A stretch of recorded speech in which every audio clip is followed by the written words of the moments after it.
So for this card, what we're going to do is we're going to use the Congrats stamp, but we're just going to use it on our own, and we're just not going to use any of the dies that come with them. So what we've just done here is we've just got just a square bit of cardstock here. This is our just stamping card. So then what I'm going to do is if I bring in our stamping platform, we've got the Congrats stamps just down at the bottom. So then all I'm going to do is I'm just going to place that on just here.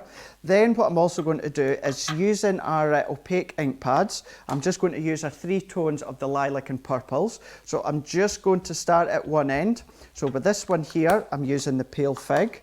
Then towards the middle, I'm using the crushed velvet. And then right at the end, I'm using the damson wine. So we're just going to stamp that out like that. Then what I'm just going to do is I'm just going to bring in our stamping mat, and we're just going to position it in place. And now what I'm going to do is I'm going to bring the Congrats towards the bottom of the cardstock. So we're going to bring that in, and when I'm happy, we're just going to press, give that a good pressure right across, making sure we stamp out just perfectly. And then we're just going to lift that up. Then we can see we've got the Congrats running from your lighter colour, your pale fig, into your crushed velvet, into your damson wine. Then all that we're just going to do is we're just going to take a couple of these additional accent stamps that we've got here. So we've got some spirals as well as some confetti. Then all that I'm just going to do is I'm just going to pop just both of them on there, and then I'm just going to use the crushed velvet for this one here.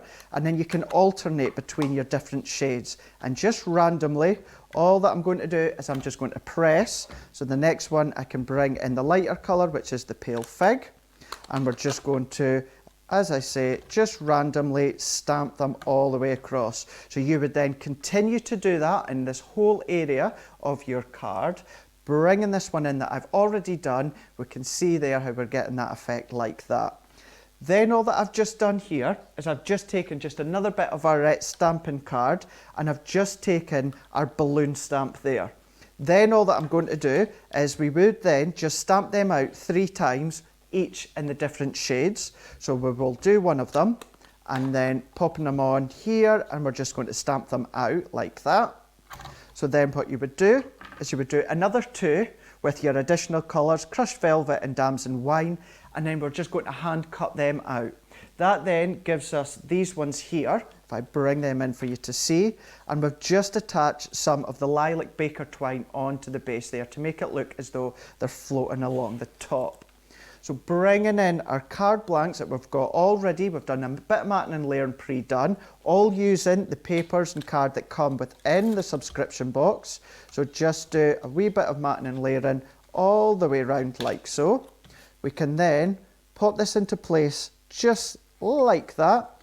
Then all that we're just going to do is bringing in this one here that we've already pre-done. This one I'll just use just a bit of glue for the back of it. So you can go between your tape runners, you can go between your glues or your double-sided tapes. It's entirely up to yourself. So we're going to pop that on just at an angle. We're just going to press down like that. Then what we can do is we can bring in the balloons that we've already pre-stamped, and then we just have a look, see where we want to position them. So we can have them any way that you want. So all that I'm going to do is we take off the 3D foam pads from the back, and then wherever you'd like to position them, we're just going to press down. Peeling them off, all at different heights and different angles. And then we're going to finish that last one off, then pressing that into place. Then down here, what you can do is then you can then just trim these off if you want, or I like to just leave them hanging on. Bringing in just a bit of our glue gel, and we're just going to position this towards the bottom, just to hold that in place like that. Then bringing in a ribbon bow that we've just tied. All this ribbon also comes within the box as well. We're just going to add just a bit onto the back, just there. Positioning the bow on top, then that gives you a really nice square card where we've used the Congrats stamps as well as the balloon stamps and made a really nice card. So there we go, just another one in which that can be created using the box.